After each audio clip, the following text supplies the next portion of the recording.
up sa inyo mga ka-eduk and welcome back to another video. Kung bago pa lang ka sa mong channel, please subscribe and click the notification bell para ma-update ka sa mga bago pa namang video na i-upload. Napansin nyo guys, ako rin isa karon nang nag-intro supposed to be upat May, but then naman tay pandemic karon, social distancing mo na ako sa isa ang mag-intro. But then, makauban gihapon na to niya ang tulo na to ka-eduk na si Lydell, Ichon, og si Rihanna. Nya taod-taod makauban nato sila. So, our content for today is all about Yes guys, our content for today is all about the instructional adaptation in science instruction, role play and discussion format. This time guys, we will be discussing about this topic. And later on, i-discuss ato ani Ichon, Rihanna ug ni Lydell ang mga instructional adaptations and demonstration of the methods and adaptations in science. So, let's get started. Science came from the Latin word scientia, which means knowledge, and according to Cornelius Bernardus and Van Gogh, science is a perpetual search for an intelligent and integrated comprehension of the world we lived in. Ganito ang mga science teachers, nagapin na silang mga different methods para lang dyan masabtan nato ang mga lessons na ilahang gina-teach sa atua. And some of those methods are roleplay and discussion format. Para masabtan pa dyan nato, paminawon sa nato si Rihanna. I-discuss niya sa atua ang brief overview. Rihanna, pasok! Hi mga ka-eduk, so thank you Fatima for giving us the introduction. So now, I will give you the overview of roleplay and discussion format. But first, let's go for the roleplay. Roleplay is an established comparative learning, and there is evidence of roleplay both in achieving learning outcomes but also in developing desirable graduate attributes such as teamwork, communication, and problem-solving skills. That is according to Max, Sherry, and Jones of 2000. It is important to use the method roleplay because it can develop the different skills of the learners that can be used to other subjects, not only in science. Now, let's proceed to discussion format. Discussion is an important thing in classroom setting. This is where the learners process information rather than to simply receive it. The goal of discussion is to get learners to practice thinking about the course material. Discussion may occur among the members of the YAD, small group, or whole class, and it can be teacher-led or student-led. Now, let's think about why is it important to learn science. It is important to learn science because it helps us to understand the world around us, and it also helps the learners to have a career. It may not be related to science, but it gives a point on the advances on the modern world. That's all for the overview. Now let's proceed to the list and description of instructional adaptation to be given by Ichon. So, hi mga ka-eduk. So, karon kay naamay mali itong video nga akong first nag-video. So, mag-take na po kong usab. So, sorry kayo mga subscribers na mo, no? So, karon kay human naman na-introduce ni Fatima R. Garzona kung sa ang among content ani nga video. And then, natakal na po ni Rihanna Lydell kung sa ang overview ani nga video. So, karon ako na po yung istorya na. So, I hope na maminaw mo. Kay, naki-video ragid ko, nakigamit ako cellphone. So, this time, ang akong istoryahan is about instructional adaptation. Kung asa ang maayo or ang teacher mo-adjust sa mga estudyante pag-abot sa pag-distribute sa mga instructional materials. It's either kuan man siya kanang normal or regular, and then children and with special needs ano siya. So sa karon sa instructional adaptation naay 5 ka party ang instructional adaptation. Ang first is instructional instructional arrangement. Ikaduha, physical or social environment. And ikatulo, methods and materials. And ikopat is ang process or task. And the last but not the least is the level of personal assistance. So, mo to siya ang 5 nga itong istoryahan karon. Okay, kung maingon tag instructional arrangement, it talks about the groups of the same size and always work for all learners. Keep an eye on what types of arrangement different learners respond to best. Okay, for example, so during class time, so if ever nga ikaw maghatag kag activity or mapag-groupings ka, so ikaw as a teacher, no, as a special educator, so you have to kanang provide, no, kung unsa gay best nga murag best ba nga murag comfortable ang to mga estudyante nga na sila eagerness ba nga mo learn bitaw sa imong when kanang magkuan kag lesson or discussion, no, so di na to sila murag di na to sila kanang pasagdan. So murag kita pod if ang ato mga estudyante tagaan po ay ato silang kanang murag kuan bitaw kanang basta. Ang ikaduha is a physical or social environment. Learner's surroundings can have huge impact on how he or she learns. Yes, correct yun na siya. Kay ako as a college student, even karon, no, if ang atong palibot sa eskwelahan is kanang noise bitaw kayo, saba kayo, di ta makafocus if daghan kay mga magkuan-kuan, no, disturbo kayo ba, especially karon sa mga elementary, mas grabe kay sila mga bata pa, so dali ra gid sila ma-distract. And then as a teacher, as a special needs educators, no, and nag-handle ta og kanang mga student with special needs, so very particular gid kay sila, no, kay dali ra kay na sila ma-distract. And then kung ikaw pod, kung kita as a teacher, so atong ihatag yun ang best, no, or tagaan natog freedom atong mga estudyante kung asa sila mulingkod, kung asa sila gusto mulingkod, kung unsay ilang gusto nga position sa classroom setting, kung asa sila dapit, so ato silang pasagdan kung asa sila comfortable.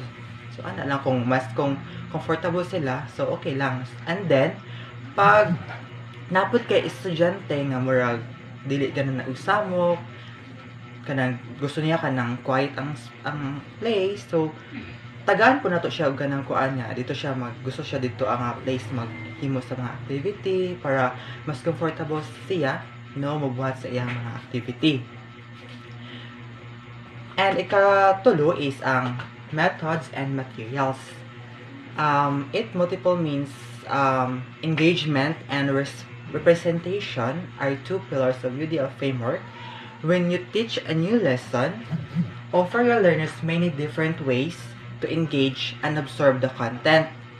Yes, kung maghatag ka og kuan new discussion or lessons sa imong estudyante, importante gid dili gid ka permiti ka na murag istorya huna-hunaon nato nga ang ato ang kaistorya is mga bata, mga estudyante.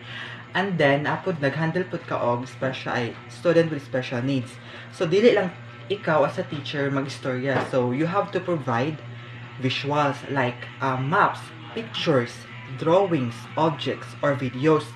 Kung asa ang mga estudyante makasabot og maayo sa imuhang lesson or discussion. O kita pod nga mga teacher kung ma-provide po ta og mga pictures, dili po ta mag-provide og kanang ana lang kagamay nga picture. So dapat dako siya kanang clear siya sa mga bata kung kitaan. Kung drawings po dapat ikuan nato kung say color, kung tahay ang animals kung say color, ang fruits, ang kuan, ang ana, dapat kuan siya. And then kung objects po, di lang kay atong ipakita ang objects sa mga bata, no. So ato pud silang ipa-experience, kubali ipahikap sa ilaha kung unsa na siya nga objects, and then dira mo na siya nga time nga ang bata murag makasabot na siya or kuan na iyang mind nga mo date na pasabot ni ma'am sa discussion niya. And then videos, kung mag-provide po tag videos, make sure nga kanang videos nimo is makarelate ang bata, no, kay syempre dili man sila kuan og huna-huna, nabay slow learner na po'y fast learner. So mo to siya. And then Ang stop na ako. Karon, ato ang itackle na is all about process or task. For some learners, you may want to modify or reduce the requirements of assignment, and be sure to give all your learner multiple means of action and expression. Let them show what they know in a variety of innovative ways, depending on how the best express themselves. Some examples. Have your learner follow the written or pictorial or audio recorded task steps instead of giving them oral instruction. Kaduha.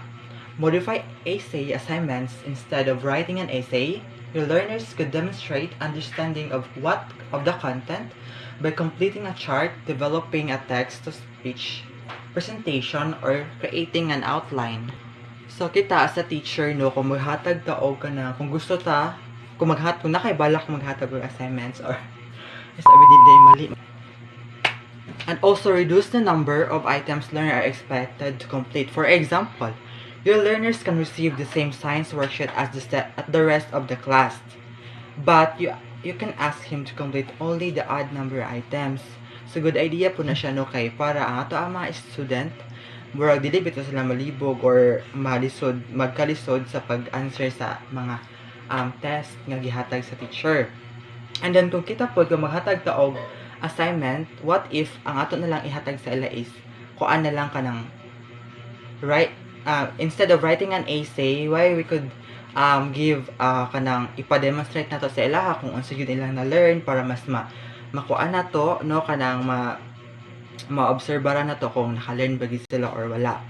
Like kanang magbutang kag kanang chart sa blackboard.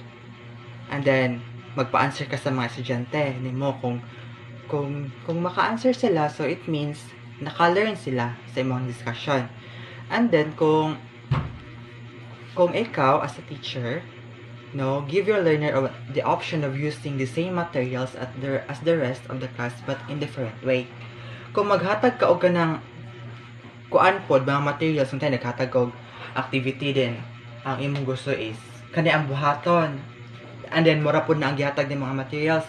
So ikaw as a teacher no, kung gusto ang estudyante nga mo ni ang gamiton nga materials, o tagaan na sila og kanang freedom nga mo choose sa ilahang kuan kanang materials nga gamiton kung unsay best nga materials nga ilang i-apply ana nga activity. And then suggest note-taking helpmates such as a guided notes or a slot notes format, so learners can easily record or recall key information. So isa po the last but not the least no sa ako ang i-tackle is level of personal o assistance. So for learners who needs extra support with some task, enlist helpers such as peers, special educator, paraprofessional. Taking provide assistance in a variety of ways depending on the learner's needs.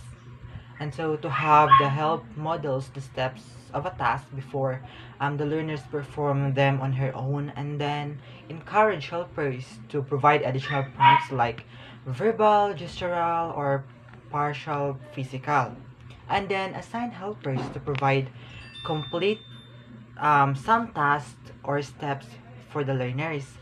So mo to siya no, kung ikaw as a teacher then maghatag ka og task or activity or demonstration ba na siya, so you have to encourage your learners no nga buhaton no katong mga angay nga buhaton, like kung magkuan sila demo, like mag-provide sila og gesture or kuan nila ilang i-express nila ilang knowledge sa estudyante, and then gamitan nila og mga prompts like verbal, gestural, di lang kay kanang puro istorya.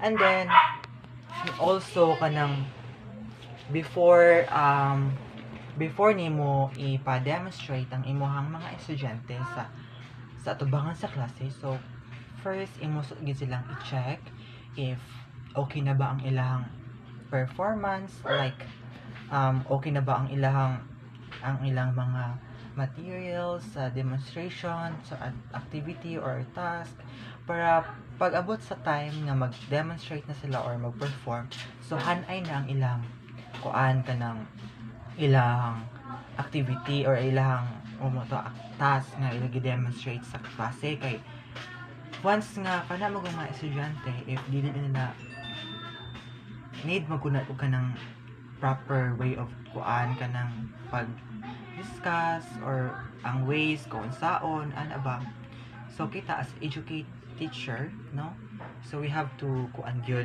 i-check na to on time to time ang ato ang mga estudyante, irregular man or regular, so dapat i-apply gid nato siya. So moara to, no, thank you for watching sa ako ang part, no. It's all about additional instructional adaptation. And then so karon ang sunod na nga mo istorya kay si Lydel de los Santos. So mora to, thank you, and Lydel, pasok. Hello everyone! Good day. Now, I am going to demonstrate the methods and the adaptations in science. First of all, methods is an important way of teaching learners. Like for example, role-playing and discussion format. So in these two methods, it must have an adaptation so that other learners with additional needs will be entertained or will be accommodated in. Okay, now let's start in a role-playing method.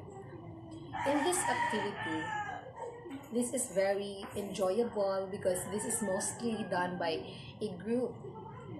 So this activity is a way of working through a situation like practicing what to say and what to act in a presentation.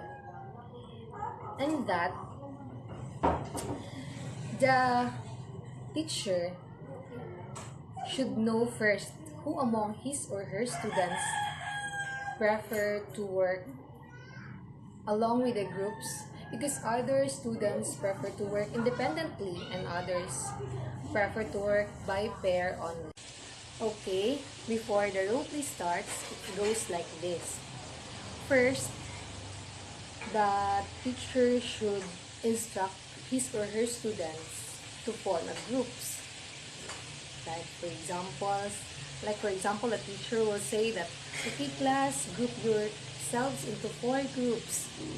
And after that, the teacher will instruct, okay, group 1 here, group 2 there, group 3 there, group 4 there. And for those learners with additional needs, the teacher will let them to stay in the place where they feel comfortable.